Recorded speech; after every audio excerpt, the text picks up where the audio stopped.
That's a little small. Go from a quarter horse to a beast. This is all good too. You know, we're trying to adjust the saddle and see what his patients are like. Okay, so so he's just standing. I'm deliberately taking time here. Okay, I'm deliberately taking some time, just kind of seeing how he's going to react to the saddle being on his back, and so you know, having some flies on him and stuff like that, and what kind of patience he has with the saddling process. Because a lot of these guys, you know, they're just a little tiny saddle slapped on their back and off they go. So a lot of times it takes 2 or 3 riders, or excuse me, handlers, grooms, to get the rider on the back of the horse. And so let's just kind of see what we got going on with this horse. He's a little bit tight in his back. Okay.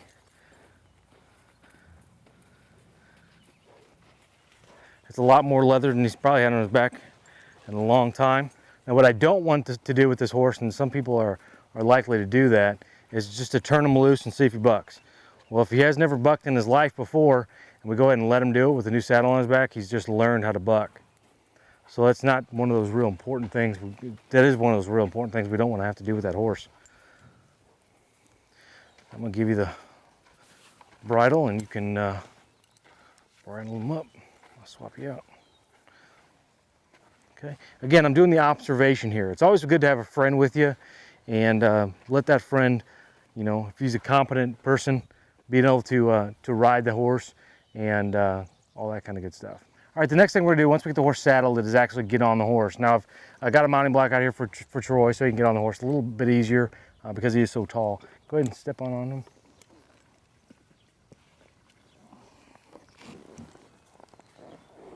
Okay, you can stand right there. I'm gonna move this out of the way. You got him? All right, he guesses. Okay, so Troy, go ahead and just ask him to go forward, nice and lightly.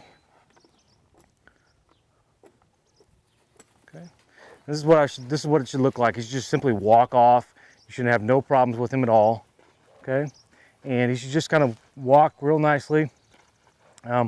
Because he's been track trained, you know, I'm not looking for too much out of him. You know, the chewing on the bit is going to be pretty normal.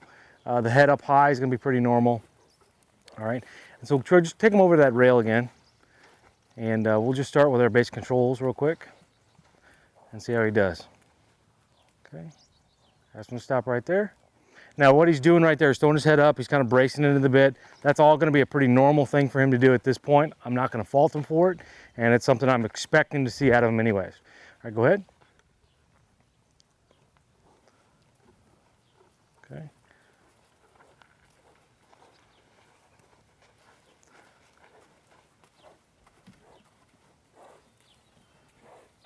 Okay, when I'm looking here at the horse, just looking at the horse and seeing how he's responding to the cues to turn to the left and now turn to the right.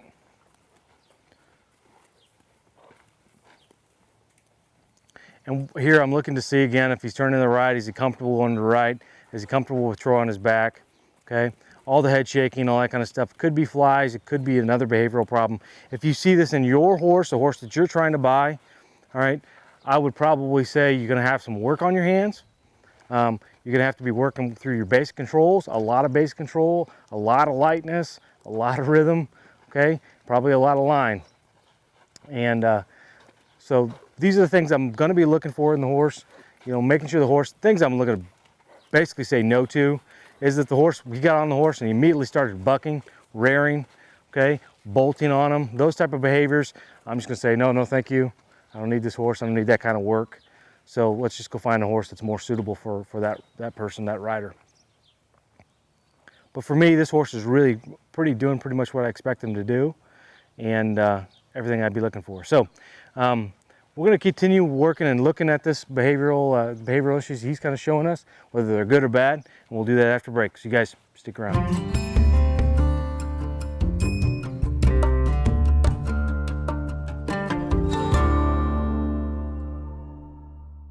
Get the very best step-by-step guide to helping you and your horse. Get Ryan's new book called Beyond a Whisper. No matter the issues you face, nationally acclaimed equine behaviorist Ryan Gingerich has over 20 years of horse training and encapsulated it in one book called Beyond a Whisper. Years of horse training experience, methods based in science and not old-fashioned cowboy tricks. Real help with proven results. Order Ryan's new book now and save. Order online at ryangingerich.com.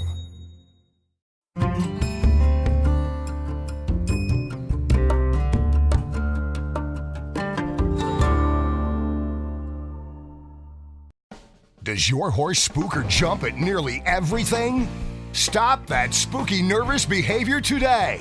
Teach your horse to be calm and quiet and get back in the saddle safely again. Horse expert Ryan Gingerich offers real help with proven results. Equine expert Ryan Gingerich has traveled the nation helping thousands of spooky horses. Help for you and your horse is just a phone call away. Order now by calling 800-359-4090 or by going online to ryangingerich.com.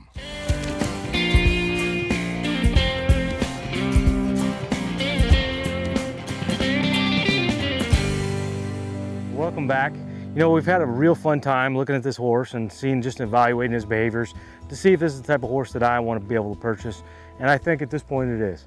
So some of the things that we haven't checked on and we just didn't have time to cover is basically, you know, look at also, you know, does the horse bathe? Does he tie up? You know, can you tie him to a post and be able to clip him, bathe him, handle him, saddle him up, all this type of stuff.